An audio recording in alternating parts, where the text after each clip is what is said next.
Arc-en-ciel.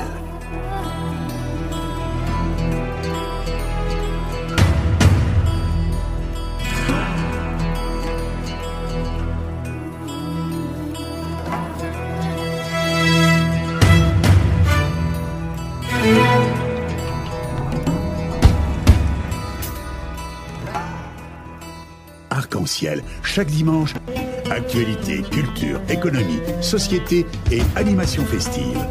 Avec Abdelatif Arc-en-ciel, la chronique.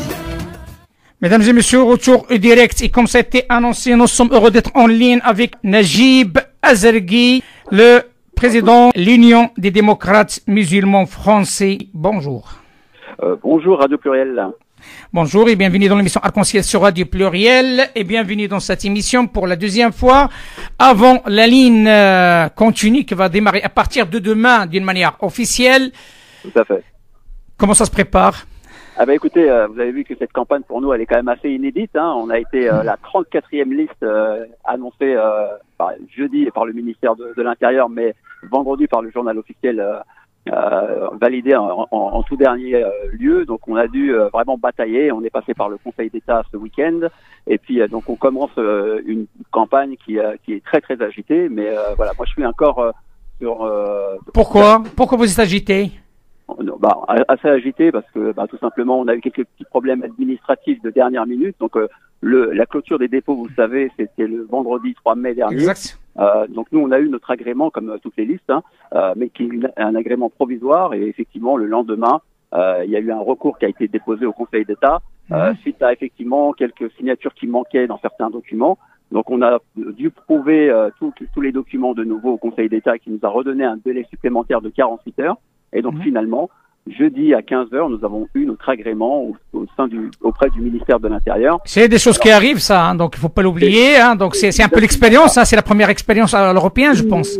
Tout à fait, c'est une première expérience. En forgeant, on devient forgeron. Tout à fait. Énormément de polémiques. Je sais que nos amis de droite et d'extrême droite ont parlé de passe-droit. On dit que on bénéficiait du soutien du ministère de l'Intérieur. C'est une chance que vous avez le soutien du ministère de l'Intérieur.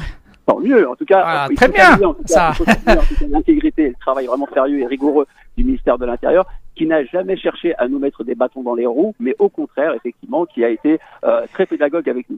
Est-ce que ça pose un problème, selon ces personnes-là qui essaient de vous mettre des bâtons dans les roues, le nom de cette partie politique? Est-ce que c'est ça qui pose un problème? Par exemple, vous avez le tweet qui n'est pas passé inaperçu du Lequel?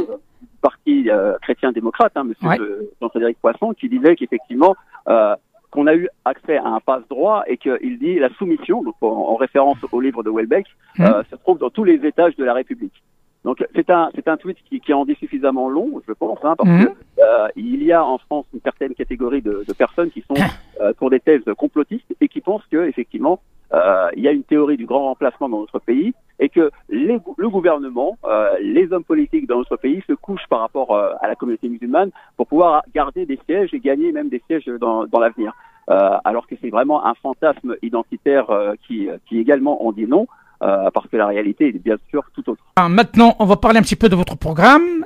Qu'est-ce que vous pouvez dire à notre auditoire qui est large et varié? Exactement. Bon, alors tant mieux, parce qu'effectivement notre programme est également riche et varié. Donc nous avons décliné un programme qui est sur 7 volets, 7 axes principaux qu'on a appelés les 7 défis capitaux, dans lequel on va retrouver en tout premier le défi écologique. Donc c'est pour la préservation de notre écosystème, c'est la préservation de la vie. Ça c'est un volet qui touche vraiment à la préservation de notre planète, qui est vraiment pour nous l'enjeu numéro 1 qui nous attend et qui attend tout le monde, et qui est vraiment de la mission de l'Union européenne. Le deuxième défi, c'est celui celui basé sur l'éthique. L'éthique qu'on avait déjà évoqué ensemble il y a quelques mois. L'éthique et justement la solidarité, dans lequel il y a plusieurs propositions qui ont été émises, notamment pour lutter contre l'évasion fiscale, qui quand même nous empêche de comptabiliser entre 80 et 100 milliards d'euros par an. Donc c'est l'équivalent du déficit national dans notre pays. C'est vous dire vraiment que c'est un véritable danger. c'est pour lever également le secret bancaire, hein, parce qu'aujourd'hui, vous savez que au sein de l'Union européenne, nous avons des paradis fiscaux et que ces pratiques-là vont à l'encontre finalement de nos principes et qu'elles sont là pour déstabiliser justement les États. Et d'ailleurs, notre livre s'appelle une Europe au service des peuples, parce que face à une Europe qui aujourd'hui met en concurrence les populations, il est temps justement de créer une proposition qui puisse rassembler tout le monde et surtout être à leur écoute. Le troisième volet, c'est vraiment le défi du vivre ensemble. Et là, pour le coup, on touche à toutes les discriminations qui touchent vraiment notre pays, les discriminations liées aux faciès, les discriminations ethno-religieuses, les discriminations liées au handicap, parce que malheureusement elles sont trop nombreuses encore. C'est également le fait de dénoncer toutes les violences policières qui sont en France en tous les cas un véritable déni. Vous savez que la France est souvent condamnée, même par l'Union européenne, sauf qu'aujourd'hui nos institutions ne sont pas suffisamment fortes et on ne peut pas contraindre un État à changer sa législation ou à changer sa politique. Donc on peut simplement lui donner effectivement une amende ou la condamner, mais l'État n'est pas, lui, garde effectivement sa souveraineté, mais n'est pas tenu d'écouter les injonctions de la Cour européenne des droits de l'homme. C'est quand même aberrant. Et donc nous prenons effectivement pour un renforcement de nos institutions. C'est également le droit de vote aux élections locales pour les étrangers non communautaires. Et donc, c'est une disposition qui est permise depuis maintenant bon nombre d'années par l'Union européenne. Mais encore une fois, on ne peut pas contraindre les États à appliquer cette réforme-là. Et on voit aujourd'hui qu'il y a encore un bon nombre de pays, dont la France, qui sont hostiles à ces mesures-là. Et je pense qu'on ne peut pas parler de vivre ensemble si effectivement les citoyens et les individus n'ont pas les mêmes droits dans notre pays. Le quatrième volet, lui, s'intitule effectivement une Europe de la défense. Et pour nous préconisons la sortie déjà, notamment de la France, de l'OTAN. L'OTAN qui est effectivement sous tutelle des États-Unis. Une Amérique sous Trump peut effectivement être aujourd'hui catastrophique. D'autant plus que le bilan de l'OTAN, hein, vous le savez, hein, n'est vraiment pas positif. Au contraire, tous les conflits qui ont été menés ces dernières années n'ont fait que amplifier les conflits et les ont déplacés jusqu'à nos frontières. Donc aujourd'hui, je pense qu'il est temps d'avoir une défense européenne, hein, et donc c'est un projet d'envergure, hein, mais je pense qu'effectivement on gagnerait en éthique et en indépendance. Le fait de ne plus être sous tutelle d'autres conflits qui ne nous concernent pas et qui sont en réalité des conflits pour simplement avoir des matières premières, comme on l'a vu avec la guerre d'Irak. Hein, et ça, effectivement, je pense qu'aujourd'hui, il faut avoir une vraie posture là-dessus. C'est aussi la reconnaissance, par exemple, de l'État de la Palestine pour le processus de paix. L'Union européenne n'a pas à suivre les États-Unis dans ce chemin-là. Je pense que si on veut parler de paix, il faut vraiment une solution à deux États. Et donc, il faut absolument que l'Union européenne, qui ne l'a pas fait encore jusqu'à présent, puisse reconnaître l'existence, c'est quand même terrible de dire ça après plusieurs décennies, l'existence de l'État de l'État de la Palestine.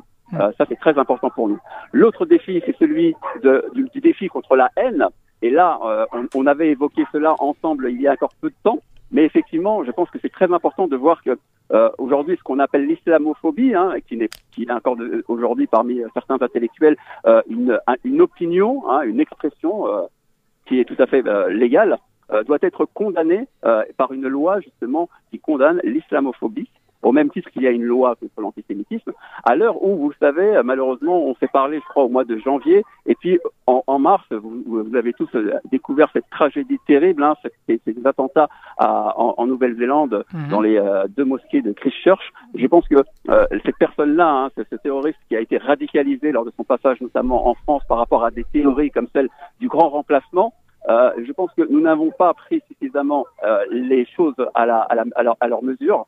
Et aujourd'hui, ces théories-là sont en train de faire de la France une fabrique à haine. Et regardez, pendant ces élections européennes du 26 mai, sur les listes qui concourent justement à cette élection, vous avez deux listes anti-islam, dont une est portée par Renaud Camus, celui qui justement a mis en place cette fameuse théorie du grand remplacement. Et donc ça en dit quand même suffisamment long sur le fait que nous n'avons pas considéré cette problématique à sa juste valeur. Et donc voilà pourquoi il faut absolument criminaliser toute cette littérature clairement islamophobe pour tout simplement préserver l'équilibre et surtout rassembler les gens et ne pas faire en sorte que les citoyens de confession soient de nouveau proie à une vindicte populaire. D'où l'appellation de votre parti politique. Hein, donc, il faut bien préciser les choses. Hein, donc, parce que c'est un programme qui est vraiment politique, hein, au sens propre du terme. Hein, donc, et sur le plan local, sur le plan agriculture, social, personnes retraitées. Oui, alors on a un programme qui ne traitera pas de tous ces aspects-là. Oui. Nous, on a vraiment travaillé sur vraiment les compétences de l'Union européenne, notamment. Hein, donc, par exemple, il y a un autre défi qui est le défi des libertés individuelles. Je pense qu'il faut absolument que la Cour européenne des droits de l'homme, qu'on a déjà évoqué dans un autre chapitre, doit avoir effectivement un rôle beaucoup plus fort aujourd'hui, parce que il faut en faire en sorte que l'Union européenne fasse en sorte que aujourd'hui les démocraties qui sont en place ne basculent pas vers des dictatures. Et on voit aujourd'hui que l'extrême droite domine malheureusement un peu partout en Europe, que ce soit en Pologne, en Autriche, en Hongrie, en Italie. Et donc cette contamination doit avant tout concerner, je pense, l'ensemble de l'Union européenne. Et pour ça, il faut vraiment que la Cour européenne des droits de l'homme puisse être suffisamment forte pour justement faire en sorte que les droits fondamentaux, hein, qui sont protégés également par notre Constitution, soient préservés. Et ça, c'est un vrai débat sociétal également, hein, parce que c'est vraiment sur le débat intellectuel hein, que finalement on aura la réponse. Et enfin, le tout dernier volet qui pour nous également est très important et qui vous intéressera également, c'est le défi d'une presse indépendante. Comme vous le savez, en France, 95% des médias sont détenus par des groupes financiers, et je pense que c'est extrêmement inquiétant parce que en termes d'intégrité, on est en droit de se poser certaines questions. Et c'est ce qui explique aussi pourquoi il y a autant de Français et autant d'Européens qui n'ont plus confiance finalement aux médias traditionnels qu'on a l'habitude effectivement d'appeler les médias de masse. Et donc, il est temps de mettre en place un comité d'éthique, un peu comme Reporters sans frontières, qui soit effectivement à l'écoute justement de tous ces rachats de groupes de presse, et puis surtout garant justement de tout ce qu'on appelle les fake news, parce que malheureusement, ça aussi, c'est un vrai fléau dans notre société. Écoutez, bon vent hein, par rapport à votre parti politique, l'Union des démocrates musulmans français, présidé par M. Najib Azargui, ingénieur et père de 3 enfants. Donc rendez-vous pour le 26 mai. Comme on dit, bonne chance. Et il faut bien préciser quoi, que vous avez sur la 3e liste notre ami Bassam Tahan, si je ne me trompe pas. Exactement, c'est tout à fait ça. Eh bien, écoutez, adressez-lui nos amitiés à M. Bassam Tahan et bon vent pour tout le monde. Avec grand plaisir. Merci à vous. Merci, monsieur. Au revoir. Au revoir. Arc-en-ciel.